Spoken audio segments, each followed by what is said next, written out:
ক্লাসে আমি তোমাদেরকে ইংরেজি বানানের 10টি নিয়ম শেখাবো, যে নিয়মের মাধ্যমে তোমরা শিখতে পারবে কোথায় কোন বর্ণ আমরা সাইলেন্ট রাখবো।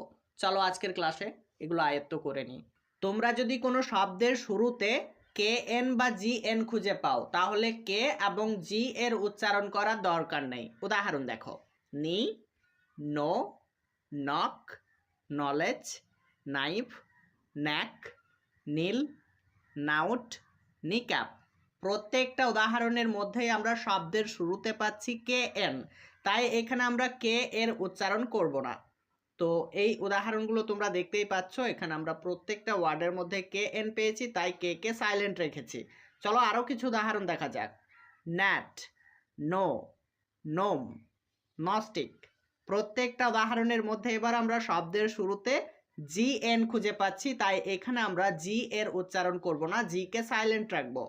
তো আশা করি এই নিয়মটা সবারই মাথায় থাকবে। যদি শব্দের শুরুতে কে এন বা জি এন থাকে, তাহলে আমরা কে বা জি এই বর্ণ দুইটার উচ্চারণ করব না। চলো পরের নিয়মটা শেখা যাক। কোনো ওয়ার্ডের শেষে যদি তোমরা জি এইচ এর পর টি খুঁজে পাও, তাহলে সেই জি এইচ এর উচ্চারণ করার দরকার নেই। মাথায় রাখতে হবে জিনিসটা, এটা সকলেরই মাথায় থাকবে।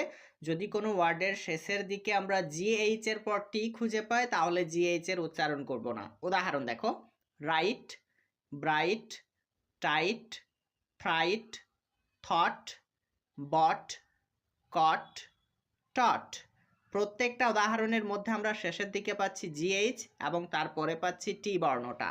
এই জন্য আমরা জিএইচ এর উচ্চারণ করব না, এখানে জিএইচ সাইলেন্ট রাখতে হবে। চলো পরের নিয়মটা শেখা যাক। যদি কোনো ওয়ার্ডের মধ্যে ডাব্লিউ আর খুঁজে পাও, তাহলে ডাব্লিউ এর উচ্চারণ করার দরকার নেই। খেয়াল রাখতে হবে জিনিসটা, যদি কোনো ওয়ার্ডের মধ্যে আমরা ডাব্লিউ আর খুঁজে পাই, তাহলে আমরা ডাব্লিউ এই লেটারটি সাইলেন্ট রাখবো। উদাহরণ দেখো, রাইটার, রিং, রাইট, রং, র্যাপ।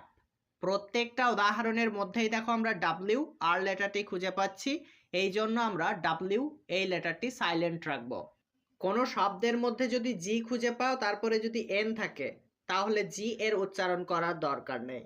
যেমন sign, design, resign, rain, ন্যাট, foreign. প্রত্যেকটা উদাহরণের মধ্যেই দেখো আমরা জি এর পরে এন বর্ণটা জি এর পরে এন বর্ণটা খুঁজে পাচ্ছি, এই জন্য জি কে সাইলেন্ট রাখতে হবে, অর্থাৎ জি এর উচ্চারণ করা চলবে না। চলো পরের নিয়মটা শেখা যাক।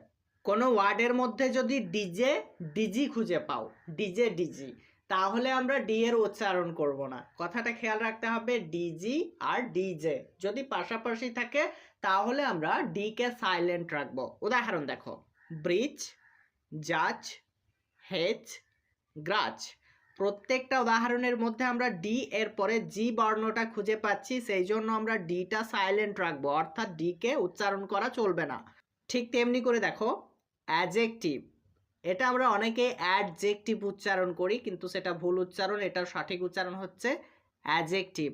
কারণ কি, হ্যাঁ এখানে দেখো ডি এর পরে যে রয়েছে, সেই জন্য ডিটা সাইলেন্ট রাখতে হবে, অর্থাৎ ডি এর উচ্চারণ করা চলবে না। তো এটার উচ্চারণ হবে অ্যাডজেক্টিভ। তেমনি করে বলা যাবে অ্যাডজাস্ট, অ্যাজয়েন। প্রত্যেকটা উদাহরণেই আমরা ডি এর পরে যে বর্ণটা খুঁজে পাচ্ছি, সেই জন্য ডি কে সাইলেন্ট করে দিয়েছি। তো আশা করি এই নিয়মটা সকলেরই মাথায় থাকবে। আমরা যদি ডিজি বা ডিজে পাশাপাশি দেখতে পাই, তাহলে ডিটা উচ্চারণ করব না। চলো পরের নিয়মটা শেখা যাক। শব্দের শেষে যদি এম বি খুঁজে পাও, তাহলে বি এর উচ্চারণ করার দরকার নেই। উদাহরণ দেখো, কম, বম, ডাম, টুম, ল্যাম, থাম। প্রত্যেকটা উদাহরণের মধ্যে আমরা শব্দের শেষে এম বি খুঁজে পাচ্ছি, সেই জন্য আমরা বিটা সাইলেন্ট রাখবো, বি কে উচ্চারণ করার দরকার নেই। ওয়ার্ডের মধ্যে বা শেষে বিটি পাশাপাশি থাকলে বি এর উচ্চারণ করার দরকার নেই। কি বললাম? হ্যাঁ, ওয়ার্ডের মধ্যে বা শেষে বিটি থাকলে আমরা বি এর উচ্চারণ করব না। উদাহরণ দেখো, ডেট, ইনডেটিড, ডাউট। তিনটা বানানেই আমরা বি এবং টি কে পাশাপাশি পাচ্ছি। দেখো এই বানানের মধ্যে আমরা বিটি শেষে পাচ্ছি, এই বানানেও বিটি শেষে পাচ্ছি, কিন্তু এই বানানের মধ্যে বিটি রয়েছে মাঝে। তো শব্দের মাঝে বা শেষে যদি বিটি পাশাপাশি থাকে, তাহলে আমরা বি এর উচ্চারণ করব না, অর্থাৎ বিটা সাইলেন্ট রাখতে হবে। চলো পরের নিয়মটা শেখা যাক। কোনো ওয়ার্ডে এল এম এবং পিএস পাশাপাশি থাকলে এল এবং পি এর উচ্চারণ সাধারণত হয় না। উদাহরণ দেখো, কাম, পাম, আমজ, এই তিনটা বানানেই এল এম পাশাপাশি রয়েছে, সেই জন্য আমরা এলকে সাইলেন্ট রাখবো, অর্থাৎ এল এর উচ্চারণ করা চলবে না। আরও উদাহরণ দেখো, সাইকি, সাইকোলজি, সাইকিক, এই তিনটা বানানেই আমরা পি এস পাশাপাশি পাচ্ছি, এই জন্য আমরা পি কে উচ্চারণ করব না, পি কে সাইলেন্ট রাখবো। এসব পরের নিয়মটা শেখা যাক।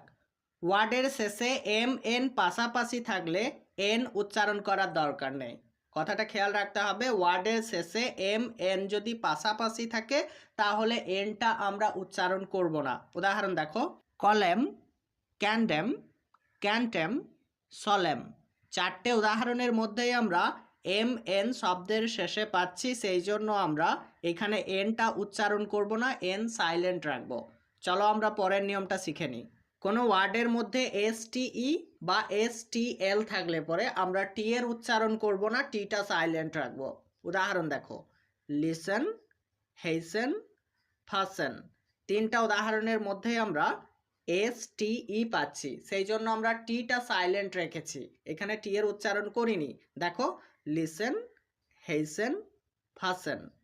চলো আমরা আরও তিনটা উদাহরণ ফলো করি। হাসেল, রাসেল, রেসেল, দেখো তিনটা উদাহরণের মধ্যে আমরা এস টি এল খুঁজে পাচ্ছি, সেই জন্য এখানে আমরা টি এর উচ্চারণ করিনি, টি সাইলেন্ট রেখেছি। তো কথাটা খেয়াল রাখতে হবে, এস টি ই বা এস টি এল থাকলে আমরা টি এর উচ্চারণ